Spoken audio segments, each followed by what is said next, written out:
மேகதாது அணை பிரச்சனையில் ராகுல் காந்தியை பேச வைக்க முடியுமா? நீர்வளத்துறை அமைச்சகம், பிரதம மந்திரி இவர்களெல்லாம் அதற்கு பதில் சொல்ல வேண்டும். மேகதாது அணை விஷயத்தில் இந்த தாவேக அரசு நிலைப்பாடு போதுமானதாக இருக்குதா?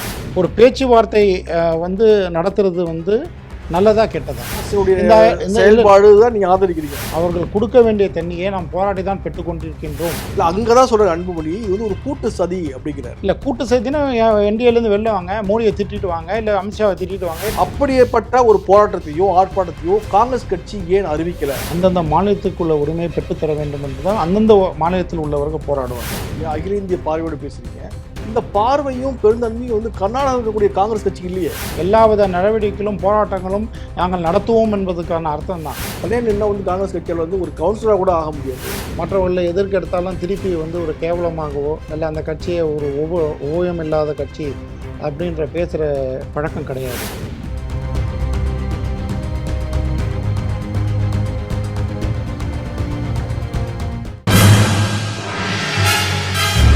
கேள்வி களம். வணக்கம் நேயர்களே. இன்றைய கேள்வி களம் நிகழ்ச்சியில் கலந்து கொண்டு பல்வேறு தகவல்களை வழங்குவதற்காக தமிழ்நாடு காங்கிரஸ் கமிட்டியின் ஆராய்ச்சி பிரிவு தலைவர் டாக்டர் மாணிக்க வாசகம் அவர்கள் நம்மோடு இருக்கிறார்கள். வணக்கம். வணக்கம். ராகுல் காந்தி அவர்கள் சென்னை வந்திருக்கிறாரு. மாமல்லபுரத்தில் உரையாற்றியிருக்கிறாரு. மாவட்ட கட்சி தலைவர்களோட பேசியிருக்கிறாரு. இந்த சூழலில் மிக முக்கியமான ஒரு கேள்வி பாமக தலைவர் அன்புமணி எழுப்பியிருக்கிறாரு. காங்கிரஸ் கமிட்டியினுடைய மாநில தலைவர் மாணிக்க தாகவர்கிட்ட எழுப்பியிருக்கார். மேகதாது அணை பிரச்சனையில் ராகுல் காந்தியை பேச வைக்க முடியுமா? காவிரி நீர் தமிழ்நாட்டுக்கு முக்கியம் அப்படின்னு சொல்ல வைக்க முடியுமா அப்படின்னு கேள்வி எழுப்பியிருக்காரு. அந்த கேள்வியில் நியாயம் இருக்குன்னு நினைக்கிறீங்களா? அந்த அன்புமணி பாமகவுடைய மாநிலங்களவை உறுப்பினராக இருந்தவர். யூபிஏல அன்புமணி பாமக நீங்கள் பிரித்து பேசுறீங்க. இப்போ டாக்டர் ராமதாஸ் பாமக தனியாக இன்னமும் இருக்குன்னு நினைக்கிறீங்களா? அதாவது இப்போ தான் அது ஒன்றா இருக்கிறாங்க. அன்புமணி பாமகன்னு தனியாக இருந்தது. அந்த பாமக இன்னும் அருள் அவர்கள் அவர் ஏற்றுக்கல தலைவராக. ஒரு முக்கிய நபராக இருந்தவர் இன்னும் ஏற்றுக்கல. என்னென்னா, அன்புமணியை பொறுத்த வரைக்கும் எப்பொழுதுமே ஒரு செய்தியை சொல்லணுன்னா ஏதாவது ஒரு திருகு வச்சு பேசுகிறது தான். முதல்ல காவேரி நீர் அப்படின்றது இந்த மக்களுக்கானது. கர்நாடக மக்களுக்கும் அது சொந்தம், தமிழக மக்களுக்கும் அது சொந்தம், பாண்டிச்சேரி மக்களுக்கும் சொந்தம். இந்த கருத்தோட்டம் முதல்ல பேசுகிறவங்களுக்கு தெரியணும். அதுக்கு எங்கள் தலைவர் மரியாதைக்குரிய மாணிக் தாக்கூர் அவர்கள் மிக தெளிவான உரைக்கின்றபடி அவருக்கு கூறியிருக்கின்றார். அதாவது மாநில கட்சிகளாக இருக்கின்ற அவர்கள் தமிழ்நாட்டை பற்றியுமே கவலை கொள்வார்கள். ஆனால் தேசிய அளவில் இருக்கின்ற கட்சிகள் இந்திய தேசத்திற்குள் உள்ள மக்களுக்காக கவலைப்படுகின்றவர்கள். இல்லை, அதில் ஒரு நியாயம்னு ஒன்று இருக்கு இல்லையா? இப்போ நீங்கள் கர்நாடகாவுக்கு ஆதரவாக பேச வேணாம், தமிழ்நாட்டுக்கு ஆதரவாக பேச வேணாம். இந்த பிரச்சனையில் ஒரு மையத்தில் ஒரு நியாயம் இருக்கும் இல்லையா? காவிரி நதிநீர் ஆணையத்துடைய தீர்ப்பு இருக்கும், உச்சநீதிமன்றத்துடைய தீர்ப்பு இருக்கும்.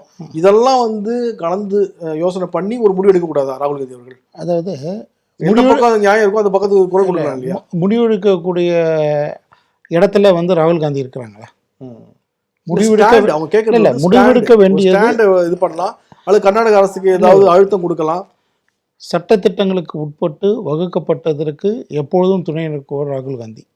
அது கர்நாடகாவாக இருந்தாலும் சரி, கர்நாடக மக்களாக இருந்தாலும் சரி, அல்லது தமிழக மக்களாக இருந்தாலும் சரி, அல்லது வேறு மாநிலத்தில் இருந்தாலும் சரி, சட்டத்திட்டங்களுக்கு என்னவோ அதன் பிரகாரம் அவர் நிற்பவர் தான் ராகுல் காந்தி. ஆனால் தான் இன்றைக்கி ராகுல் காந்தி மிகப்பெரிய தலைவராக அனைத்து மக்களாலும் போற்றப்படுகின்றார். அதனால் அந்த ஸ்டாண்ட் எப்போதுமே அவர் எடுத்திருக்கிறாரு. அதில் எந்த ஒரு மாற்று கருத்தும் இல்லை. அதை செயல்படுத்தக்கூடியவர்கள் யார் என்ற அந்த பொறுப்பில் இருக்கவங்க ஏதாவது பதில் சொல்கிறாங்கன்னா இது வரைக்கும் சொல்லலை. யார் சொல்கிறீங்க? நீங்கள் பொறுப்பு வைக்கணும், ஒன்றிய அரசு சொல்கிறீங்க, பிரதம மந்திரி தான், நீர்வளத்துறை அமைச்சகம், பிரதம மந்திரி இவர்களெல்லாம் அதற்கு பதில் சொல்ல வேண்டும். அதில் இன்னொன்று சொல்கிறாரு, கர்நாடக காங்கிரஸும் பாஜகவும் கூட்டு சதி செய்கிறது அப்படின்னு சொல்கிறாரு அன்புமணி அவர்கள். இந்த குற்றச்சாட்டு எப்படி பார்க்குறீங்க? கர்நாடக அரசும் பாஜகவும் இணைஞ்சு கூட்டு சதி பண்ணி தமிழகத்துக்கு தண்ணி கொடுக்காம இருக்கிறாங்க அப்படின்றாங்க. இல்லை, அது ஏன் அவர் மோடி தானே இந்த ஆட்சி செஞ்சிட்ருக்கிறாங்க. அப்போ அங்கே போய் அவர் சொல்லலாம்ல. எப்படி நீங்கள் சதிக்கு நீங்கள் ஒத்துக்கிறீங்க, நீங்கள் உங்கள் வாயால் தமிழகத்துக்கு தர வேண்டும் என்று அன்புமணியோ அல்லது மற்றவர்கள் கூறுகின்றார்களே, ராகுல் காந்தி அவர்கள் சொல்ல வேண்டும் என்று அவர்களையும் அழுத்தம் கொடுக்கக்கூடாது. அந்த கூட்டணியில் தானே இருக்காங்க, இன்று வரை அந்த கூட்டணியில் தானே இருக்கிறாங்க, ஏன் அதை சொல்ல மாட்டேங்கிறாங்க? ஒரு வார்த்தை எங்கேயாவது அவர் நான் மோடியை சொல்ல வைக்கின்றேன் என்று எங்கேயாவது பேட்டி கொடுத்துருக்கின்றாரா? மத்திய அரசுன்னு சொல்கிறாங்க, ஒன்றிய அரசு மத்திய அரசு நேரடியாக மோடியிடம் பேசி அதை செயல்படுத்தக்கூடிய வாய்ப்பு அவருக்கு இருக்கின்றது. நான் மோடியிடம் சென்று அழுத்தம் கொடுக்கின்றேன், நான் கண்டிப்பாக சொல்கிறேன், அப்படி இல்லைன்னா நான் வந்து ஆதரவை வந்து வாபஸ் ஏதாவது ஒரு வார்த்தையை அதை சொல்கிறாங்களா?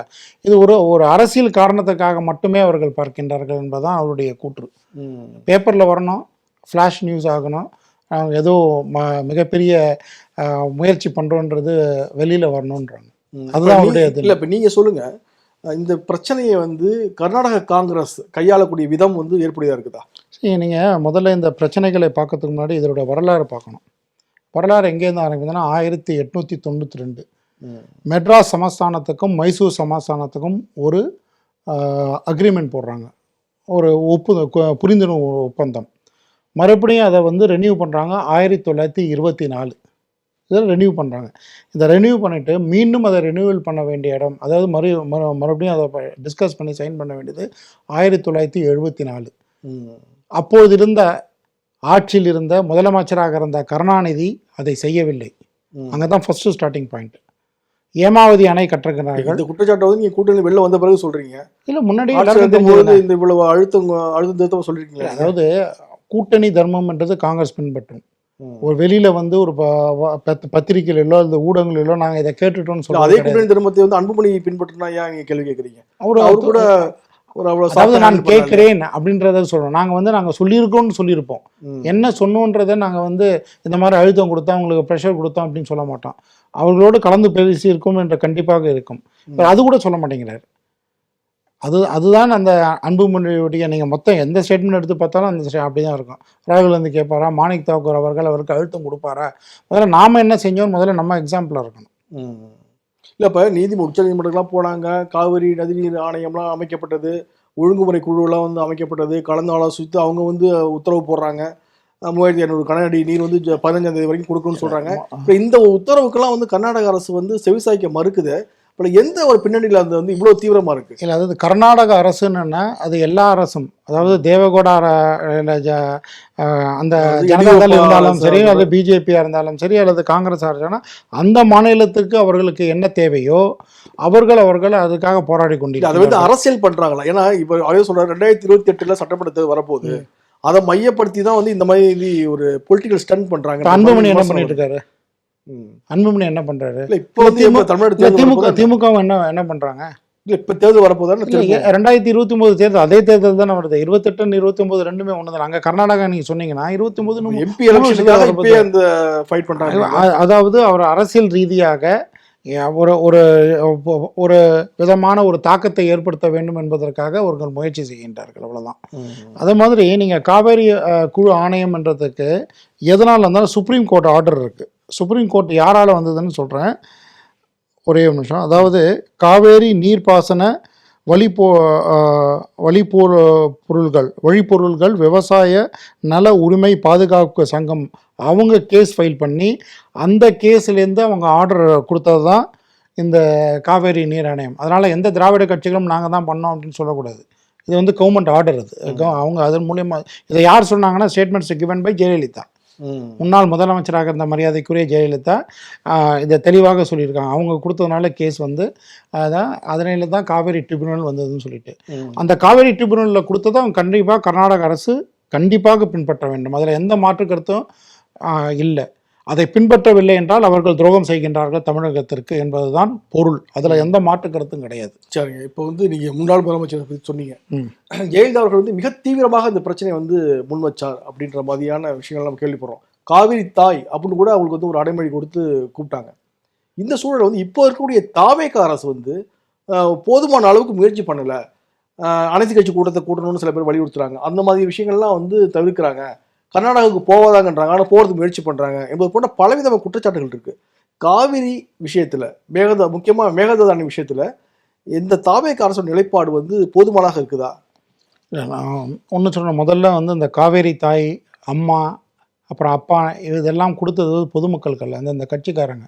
பெருந்தலைவருக்கு மட்டும்தான் பொதுமக்களாக கொடுத்தது பெருந்தலைவர் காமராஜர் என்று. முதல்ல அதை நம்ம வந்து எல்லாருமே புரிஞ்சுக்கணும். அந்த ஒரு நாள் போய் படுத்துட்டாங்கன்னா காவேரி தாயின்னு சொல்கிறது, அப்புறம் 2 நாள் படுத்துட்டாங்கன்னா நாங்கள் அப்பா அப்படின்றது, தான் அம்மான்றது. ஒரு தீவிரமா எதிர்த்தாங்க இல்லையா? இல்லை, தீவிரமாக எல்லா கட்சியும் தான் எதிர்த்தது. அதாவது தமிழகத்திற்கு தீவிரம் இல்லைன்னு விமர்சனம் வருது. விமர்சனங்களுக்கு வந்து நீங்கள் எப்பொழுதுமே என்னென்னா, தான் ஆளுங்கட்சியில் இருக்கும்போது தான் செஞ்சது தான் கரெக்டு, நாங்கள் செய்கின்றோம், ஒரு கட்டாயத்துக்கு. இப்போ அவர் வந்து ஆகஸ்ட் 3ஆம் தேதி கர்நாடகாவுக்கு செல்கின்றேன் என்ற தகவல்கள் வந்து கொண்டிருக்கின்றன. உறுதிப்பட்ட தகவல் ஆனால் அவர் வரவேணான்னு சொல்லிட்டாரு. இல்லை, அவர் DK சிவா சூழ்நிலை இல்லை, அப்போ வர்றதுக்கான முயற்சிகள் நடந்திருக்கின்றன. அதான உண்மை. ஸோ ஒரு ஸ்டேட்லேருந்து ஒரு சிஎம் ஒரு தமிழ்நாட்டுக்காக, தமிழக மக்களுக்காக, தமிழக டெல்டா மக்களுக்காக, விவசாய மக்களுக்காக அங்கே செல்ல வேண்டும். அதற்கு பின்புலமாக இருந்தது காங்கிரஸ். போய் பேசி பார்ப்போம் அப்படின்றது. ஒரு பேச்சுவார்த்தை வந்து நடத்துறது வந்து நல்லதா கெட்டதா, இது மக்கள் தான் சொல்லணும்.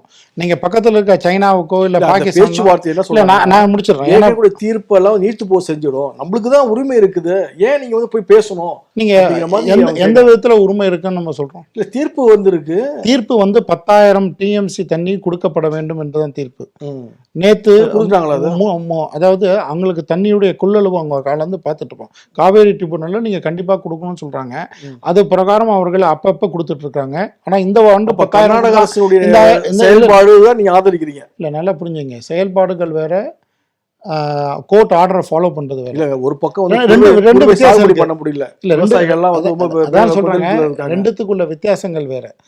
அதாவது செயல்பாடுன்னா நாங்கள் தரோங்க, எந்த கோர்ட் ஆர்டரும் இல்லை, நாங்கள் வந்து மக்கள் நல்லா இருக்கணும் கொடுக்கறது தான் சிறந்த செயல்பாடு.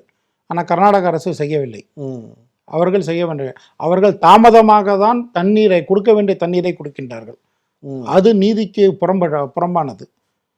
நான் கர்நாடக அரசை வந்து ஆதரிக்கவில்லை என்பதை மிக தெளிவாக கூறுகிறேன். அவர்கள் கொடுக்க வேண்டிய தண்ணியை நாம் போராடி தான் பெற்றுக்கொண்டிருக்கின்றோம். அது எந்த அரசு, கர்நாடக அரசில் எந்த கட்சி ஆட்சி செய்தாலும் இதை தான் செய்து கொண்டிருக்கின்றார்கள். அதில் எந்த மாற்று கருத்தும் கிடையாது.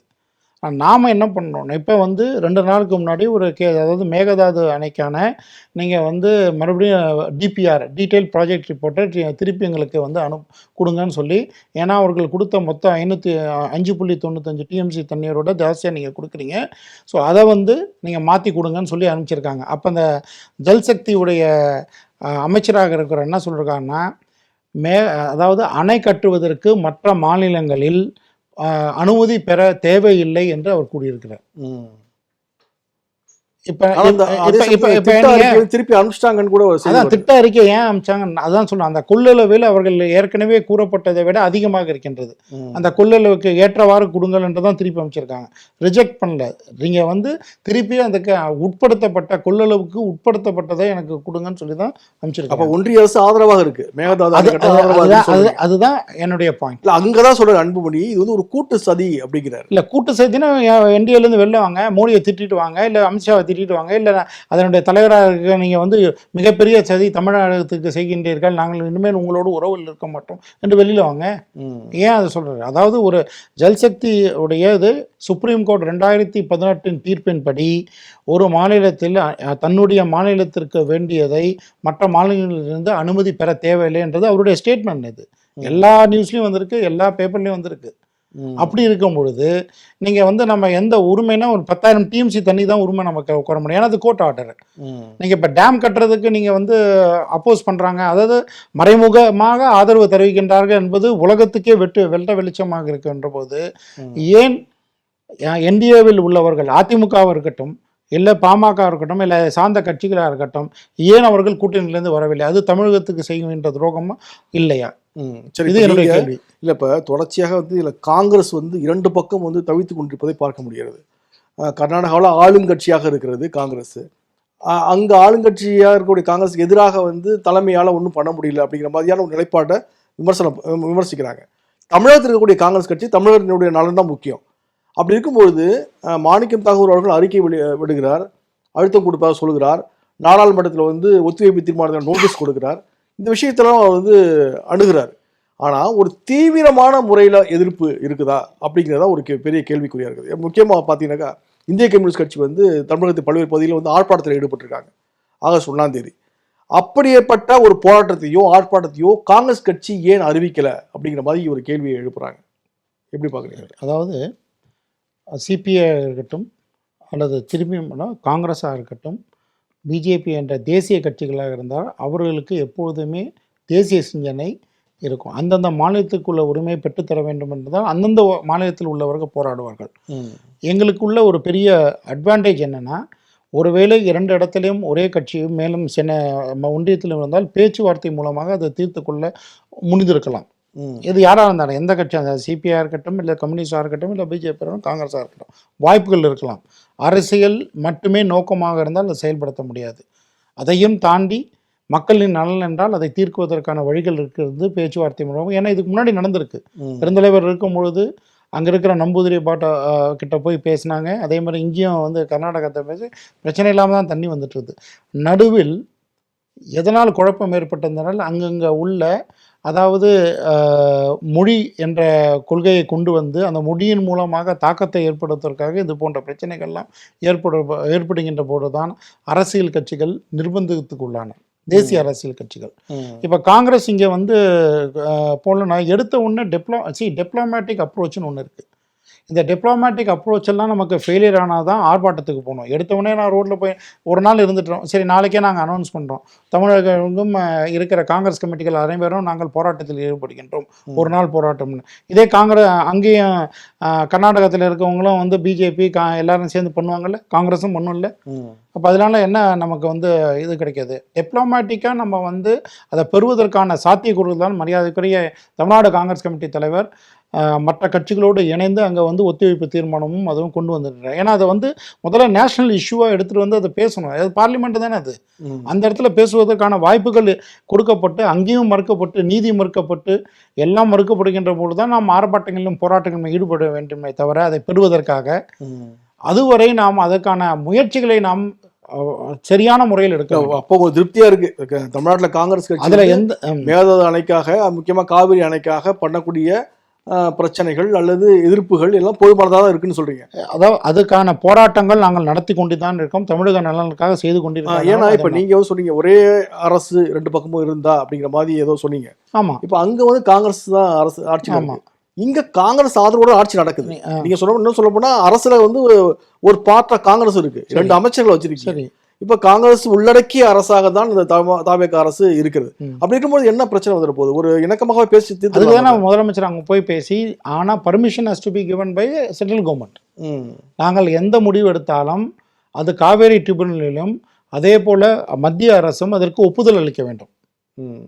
அதுதான் அதோடைய பிரச்சனையே. மேகதாதுல அணை கட்டுறது தான் மிக முக்கியமான பிரச்சனையா இருக்கு. ஆமா, இப்ப அணை கட்ட போறது இல்ல அப்படின்னாக்கா இவ்வளவு சீரியஸா பிரச்சனை. அப்ப அணை கட்ட முடிவு எடுக்க வேண்டியது மாநில அரசு தானே. நீங்க எப்படி எடுக்க முடியும்? அதாவது நீங்க கேட்கிற கேள்வி தமிழகத்துக்கு மட்டும் நலனாக இருந்தால் போதும்.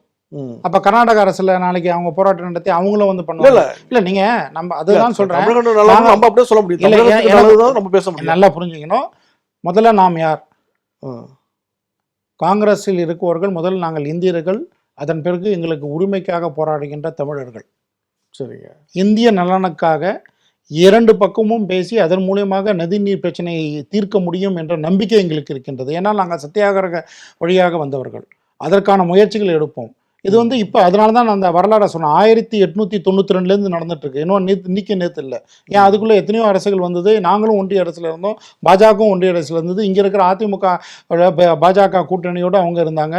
அலையன்ஸில் கூட்டணி கிடையாது, இருந்தாங்க. ஏன் தீர்க்க முடியல? மக்களுடைய பிரச்சனை அது. பொதுமக்களுடைய அவர்களுடைய உணர்வோடு இருந்த பிரச்சனைகளுக்கு, அந்த உணர்வுக்கு மருந்துகாக இருக்க வேண்டிய பிரச்சனைகளை தான் நம்ம சால்வ் பண்ணுமே தவிர எடுத்தோம் கவுத்தோன்னு எடுக்க முடியாது, எந்த அரசாக இருந்தாலும். இல்லை, இப்போ நீங்கள் இவ்வளோ ஒரு பெருந்தன்மையாக பேசுகிறீங்க, ஒரு தொலைநோக்கு அடிப்படையில் பேசுகிறீங்க, அகில இந்திய பார்வையோடு பேசுகிறீங்க. இந்த பார்வையும் பெருந்தன்மையும் கர்நாடகா இருக்கக்கூடிய காங்கிரஸ் கட்சி இல்லையே. இல்லை, எப்படி சொல்றீங்க நீங்க? இல்லை,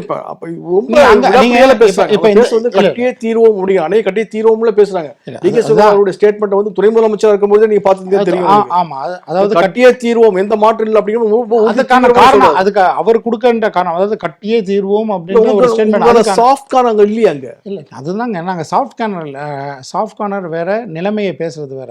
நான் கூட சொல்றேன், அவங்க நான் ஏற்கனவே எங்க சொல்றாங்க, உங்க அமைச்சர் சொல்றாங்க செங்கலை கூட வைக்க விட மாட்டேன்னு சொல்றாங்க. ஏன் சொன்னாரு அவங்க? அதாவது அவர்கள் கட்டணும்னு நினச்சாங்கன்னா எங்களால் ஒரு செங்கலை கூட வெட்டுறதுக்கு எல்லாவித நடவடிக்கைகளும் போராட்டங்களும் நாங்கள் நடத்துவோம் என்பதுக்கான அர்த்தம் தான். சரி, வெறும் நாங்கள் வந்து எதற்கும் தயார் என்பது எங்களுடைய அமைச்சரும் எங்களுடைய மாநில தலைவரும் மிக தெளிவாக கூறியிருக்கின்றார். எங்களுடைய உரிமைகளை காப்பதற்காக, தமிழ்நாடு மக்களின் உரிமைகளுக்காக இந்த விவசாய, நானும் ஒரு டெல்டா விவசாயி, என்னுடைய சொந்த ஊர் வேதாரண்யம். எனக்கு அதோடைய காவிரி நீரினுடைய தாக்கம் என்னன்றது மற்றவர்களை விட அதிகமாக எனக்கு தெரியும். வயலில் உழுவுபவர்கள், எங்களுடைய அத்தனை நிறைஞர்களும் அங்கே வயலில் உழுது கொண்டிருக்கின்றார்கள். அந்த ஒரு குருவை தவறினால், ஒரு குருவையே நன்றாக இருந்தாலும் விவசாயி தத்தளித்து கொண்டிருக்கின்றான் என்ற உணர்வு எங்களுக்கு தெரிஞ்சுக்க. உங்களுக்கு நிறைய தஞ்சை மாவட்ட முழுக்கம் இருக்காங்க, வராங்க, பல பிரச்சனை தீவிரம் உங்களுக்கு புரிஞ்சிருக்கும். உங்களுக்கு அதிகமாக எங்களுக்கு மற்ற விட அதோடைய பாதிப்பு தெரியும். ஆனால் பாதிப்பதற்கு இப்போ அவங்க வந்து நான் கேட்டேன், நான் கட்டியே தருவோம், நாங்கள் கட்ட விடாமல் இருப்போம், அப்படியே நாங்கள் 2 பேரும் பேசிட்டு இருந்தா இதுக்கு முடிவு என்ன? இப்போ என்னதான் பண்ணலாங்கிறீங்க? இப்போ நீங்கள் வந்து பேச்சுவார்த்தை சொல்கிறீங்க, பேச்சுவார்த்தை மூலமாக வந்து தீர்வு காணலாம், 2 பேரும் இணக்கமாக போடலான்றீங்க. ஆனால் அந்த பேச்சுவார்த்தையை பலனளிக்காதுன்னு சொல்லிட்டு கூட்டணிகள் இருக்கக்கூடிய பல தலைவர் திருமாவளவன் சொல்கிறாரு, கம்யூனிஸ்ட் தலைவர்கள் சொல்கிறாங்க, எதுக்கு நீங்கள் போகாதீங்கன்றாங்க. என்னுடைய கேள்வி, ஏன் போகக்கூடாது? அதுக்கு தான் நான் உதாரணத்துக்கு சொல்ல வந்தேன். அண்டை நாடுகளோடு நமக்கு சச்சரவு இருக்கும்போது நீங்கள் பேச்சுவார்த்தையாக தீர்வதற்காக இங்கிருந்து மந்திரிகள் அங்கே செல்லலாம், அதிகாரிகள் செல்லலாம், அதை தீர்ப்பதற்காக செல்லலாம். இந்திய நாட்டிற்கு உள்ள 2 மாநிலத்தில் ஒரு முதல்வர் இன்னொரு இடத்திற்கு செல்லக்கூடாது என்று அவங்க வரலாம். முதல்வர் போய் அங்க பேசுறதுக்கு சாதக சூழல் இல்ல, தள்ளி வச்சுக்கலாம் அப்படின்ற மாதிரி பேசும்பொழுது ஒரு அமைதி பூங்கா தமிழ்நாடு இருக்குல்ல, அப்போ தமிழ்நாட்டில் வந்து அந்த முதலமைச்சர் பேசுறதுக்கு அழைப்பு கொடுக்கலாம் இல்லையா? அதாவது ஒரு அரசாங்கம் தள்ளி வைத்து கொண்டு பேசவே கூடாதுன்னு சொல்லலை. இன்னைக்கெல்லாம் நாங்கள் வந்து சரி பண்ணிட்டு நாங்கள் கூப்பிட்றோன்னு தான் சொல்கிறாங்க. என்னுடைய கேள்வி என்னென்னா, ஏன் இவங்க போகக்கூடாதுன்றாங்க? 60 ஆண்டுகளாக இவர்கள் இதையே பேசிக்கொண்டு இங்க இருக்கிறவர்கள் நாங்கள் வந்து உரிமை நம்மளுக்கு அதிகமாக இருக்கு, ஏற்கனவே பல தீர்ப்பு வந்துச்சு, நம்மளுக்கு தான் வந்து உச்சநீதிமன்றம் தீர்ப்பாயம் எல்லாமே நம்மளுக்கு வந்து சாதகமாக இருக்குது, அதில் வந்து சட்டத்துக்கு புறம்பாக தான் வந்து அணை கட்ட போகிறாங்க, அப்படிங்கும்போது நீங்கள் ஏன் போய் பேசணும்னு கேட்குறேன். இல்லை, முதல் கொஸ்டின், சட்டத்துக்கு புறம்பாக என்னுடைய அறிவு கேட்ட வரையும் நான் சொல்கிறேன், சட்டத்துக்கு புறம்பாக என்பதற்கான எது வரைக்கும் இருந்ததுன்னா, நதிநீர் எல்லாம் வந்து தேசிய அளவிலான சொத்து தானே சார், ஒரு மாநில அரசு. அதுதான் நான் சொல்ல வரேன். நீங்க மோடி வந்து அது எப்படி ஒரு மாநில அரசு முடிவு பண்ண முடியும் சார்? அதான் 2014 நிமிஷம். அதுல வந்து ஆர்டிக்கல் என்ன சொல்லுதுன்னா, அவர்களுக்கு எல்லைக்கு உட்பட்டுக்குள், அதாவது எல்லைக்கு உட்பட்டுக்குள் அவர்களுடைய நீர்வளத்தையும், எல்லா மாநிலத்துக்கும் நீர்வளத்தையோ அல்லது அவர்களுக்கு சார்ந்ததை அவர்கள் உபயோகித்துக் கொள்ளலாம் என்றதும் இருக்கு. இதேதான் உபயோகித்துக் கொள்ளலாம், இல்ல அணை கட்டலாம், அந்த அடுத்த மாநிலம் பாதிக்கக்கூடிய அளவுக்கு அணை கட்டலாம் இருக்கா? இல்ல, அணை கட்டுறதுக்கு அதுக்கு தான் பர்மிஷன் நாங்கள் வாங்கணுன்றாங்க. பர்மிஷன் யாருக்கு கொடுக்கணும்? சென்ட்ரல். நீங்க வந்து அணை கட்ட முடியாது அன்லஸ் அன்டில் ஒன்றிய அரசு இல்லை மத்திய அரசாக இருக்கின்ற அந்த அரசு அதற்கு ஒப்புதல் அளிக்க வேண்டும். அவங்களா இஷ்டத்துக்கு கட்ட முடியாது. பூமி பூஜை போடலாம், எல்லாம் பண்ணலாம், அதுக்கு தான் டிபிஆர் போடுறாங்க. ஆனால் டிபிஆர் கொடுத்தோன்னே என்ன சொல்கிறாங்க, அதை வந்து நீங்கள் ரிவைஸ் பண்ணி கொடுங்க, நாங்கள் பார்க்குறோம், ஏன்னா அது வந்து விதிந்த கொள்ளளவு இல்லை அப்படின்னு தான் சொல்லியிருக்காங்க, தவிர கட்டக்கூடாதுன்னு அவங்க சொல்லலை. ஒரு காலமும் எந்த அரசும் தன்னிச்சையாக நதிகளே நீர்கள் நிலைகளை கட்ட இயலாது. மத்திய அரசு தான் அதற்கு ஒப்புதல் அளிக்க வேண்டும். அந்த அந்த அந்த பவர் அவங்க கிட்ட கையில் வச்சுட்டு எதுக்கு இவ்வளோ பேசணும்? சரி, இப்போ ஒப்புதல் அளிக்கணும்னு அவங்க கேட்குறாங்க, ஒப்புதல் அளிக்கக்கூடாது நாம சொல்கிறோம். இப்போ வந்து ஒன்றிய அரசு என்ன முடிவு எடுக்கணும்னு நினைக்கிறீங்க நீங்கள்? அதான் இந்த நடுநிலையாக இருந்தால் இவர்களை வந்து நீங்கள் கர்நாடகாவும் போக வேண்டான்றீங்க, இங்கே வரணும், டெல்லிக்கு கூப்பிடுங்க, 2 முதலமைச்சர்களையும் 2 உள்ள செக்ரட்டரி கூப்பிடுங்க, 10 ரவுண்டு பேசுங்க, ஏதாவது ஒரு முடிவு எட்டப்படும். இல்லை, இது ஒன்றும் வெளிநாடு கிடையாதுல்ல. நீங்கள் வந்து டெல்லி வந்து ஒரு மையமாக இருக்கின்றது, நீங்கள் 2 அரசும் அங்கே போகலாம்ல, 2 அரசை சார்ந்த அதிகாரிகளும் அங்கே செல்லலாம், 2 அரசை சார்ந்த முதலமைச்சர் அவர்கள் செல்லலாம், அமைச்சர்கள் செல்லலாம். அதற்கான வாய்ப்பை நீங்கள் இந்த 1 வருஷம் 1.5 வருஷமாக பேசிட்டு இருக்கிறோம், ஏதாவது ஒரு ஸ்டெப்பு மத்திய அமைச்சகம் எடுத்திருக்கின்றதா? நம்மளே கோர்ட்ல கேஸ். இதுல இன்னொரு 2 அரசுக்கும் சொல்ற ஒரு விஷயம் இருக்கு. இப்போ 2 அரசுனா கூட இப்ப நீங்க காங்கிரஸ் கட்சி இப்போ ஆளக்கூடிய அரசாக இருக்கிறது, பாஜக வந்து ஏற்கனவே ஆண்ட கட்சியாக இருக்கிறது. இப்போ மீண்டும் வந்து 2022 தேர்தல் இருந்தாக்கா நம்ம ஆட்சியை பிடிக்கணும்னு முனைப்பு பாஜகவுக்கும் இருக்கும். இப்போ பாஜக மத்தியில் ஆளும்பொழுது என்னன்னாக்கா கர்நாடகாவுக்கு எதிராக வந்து எந்த ஒரு முடிவு எடுக்க மாட்டாங்க. அப்படி இருக்கும்போது பாதிக்கப்படக்கூடியது எப்பொழுதும் போல வழக்கமாக தமிழ்நாடு தானே இருக்கு. இல்லை, தமிழ்நாடு வந்து பாதிக்கிறது அரசியல் தேசிய கட்சிகளுடைய அரசியல் களமாக இந்த காவிரி பிரச்சனை மாறி இருக்கிறது. அதில் பாதிக்கப்படக்கூடிய ஒரு மாநிலமாக தமிழகம் தொடர்ந்து கொண்டே இருக்கிறது அப்படிங்கிறத நீ ஒத்துக்கிறீங்களா தான் கேட்குறேன். இல்லை, அதாவது நமக்கு சாதகமாக தான் தீர்ப்பு எப்போதுமே வந்து கொண்டிருக்கின்றது. சுப்ரீம் கோர்ட்டில் இருக்கிற இந்த 10,000 அவங்க சொன்னது 5 டிஎம்சி தான் சொன்னாங்க. ஆனால் 10 டிஎம்சி தண்ணீர் கொடுத்து ஆக வேண்டும் என்று வாதிட்டு ஜெயித்தவர்கள் தமிழ். அது யார், எந்த கட்சியாக இருந்தாலும் யாருக்காக இருந்தாலும் அவர்களுக்கு நம்மளோட வணக்கத்தை தெரிவித்துக் கொள்கிறேன். அதனால் இப்போ சுப்ரீம் கோர்ட்டில் இருக்கிற நீதிபதிகள் இன்னும் ஒரு மாநிலத்துக்கு மட்டும் சாதகமாக இருக்க மாட்டார்கள், இருக்கவும் அது நமக்கு கண்கூடாக தெரியும். அதே போல் இந்த பிரச்சனை மறுபடியும் சுப்ரீம் கோர்ட், அதாவது அவர்கள் கொடுக்கறனால அதை எதிர்த்து நமக்கு அப்பீல் பண்ண முடியும். நீ சொன்ன குற்றச்சாட்டு வந்து இன்னொரு கடைசியாக குற்றச்சாட்டு பண்ணி கேட்டுறேன். அவர் வந்து ரொம்ப சீண்டி தான் பார்க்குறாரு காங்கிரஸ் கட்சி. அவருடைய வாதங்கள்லாம் புரியுது. தனியாக நின்று வந்து நாங்கள் சட்டமன்ற உறுப்பினராக ஜெயிச்சிருக்கோம், தனியாக நின்னா வந்து காங்கிரஸ் கட்சியால் வந்து ஒரு கவுன்சிலராக கூட ஆக முடியாது அப்படிலாம் வந்து இந்த பிரச்சனையை ஒட்டி அவர் வந்து பேசுகிறார். இதுக்கு என்ன உள்நோக்கம் இருக்குன்னு நினைக்கிறீங்க நீங்கள்? அதாவது சில கட்சிகள் இருக்கின்றன தன்னுடைய இயலாமையை எப்படியாவது காங்கிரஸ், ஏன்னா காங்கிரஸ் கட்சி என்பது மற்றவர்களை எதற்கு எடுத்தாலும் திருப்பி வந்து ஒரு கேவலமாகவோ இல்லை அந்த கட்சியை ஒரு உபயோகம் இல்லாத கட்சி அப்படின்ற பேசுகிற பழக்கம் கிடையாது.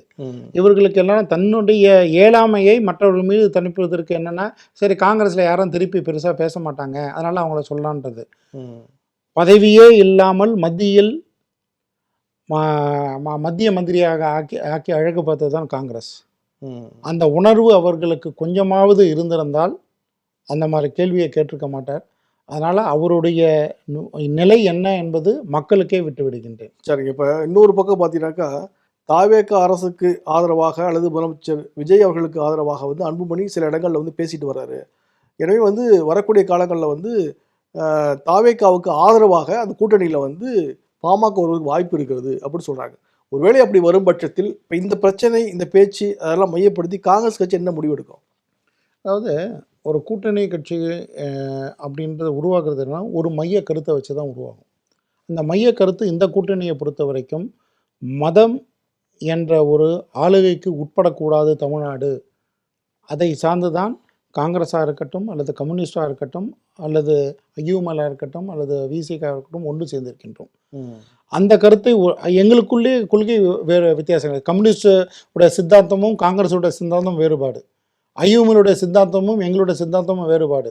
அதே மாதிரி சித்தாந்தங்கள் வேறு இருக்கலாம், ஆனால் கூட்டணி என்பது ஒரு மைய கருத்துக்காக வருவது. அவர்கள் வந்தால் நாங்கள் வரவேற்போம் எங்களை பொறுத்தவரை. அப்போ இந்த பேச்செல்லாம் மனசில் வச்சுக்க மாட்டீங்க? இல்லை, அதாவது ராகுல் காந்தி இதுக்கு நான் பதில் சொன்னேன்னா எங்கள் முன்னாள் தலைவர் அழகிரி அவர்கள் மிக தெளிவாக பதில் சொன்னார். கூட்டணியுடைய எந்த மைய நோக்கில் நாங்கள் கலந்திருக்கின்றோம் என்றால், திராவிட முன்னேற்ற கழகத்தோடு எங்களுக்கு மனக்கசப்புகள் கொள்கைகள் வேறாக இருந்தாலும் ஒரே ஒரு மைய கருத்துக்கள் மட்டும்தான் நாங்கள் ஒருங்கிணைந்து இருக்கின்றோம். அந்த மைய கருத்தை காப்பதற்காக சில கசப்பான உண்மைகளை நாங்கள் மனதிலே வைத்து மறைக்கின்றோம் என்றார். அதே தான் யாரும் வந்து மறந்துட்டு போயிட மாட்டாங்க. ஒரு பொது நலனுக்காக அதை மனதில் ஆறா புண்ணாக வைத்துக் கொள்வோம். நல்ல சார், வீட்டில் கலந்து ஒரு பல்வேறு தகவல் சொன்னீங்க. வசந்த கட்சி சார்பில் நன்றி சார். நன்றி சார். கேள்வி களம்.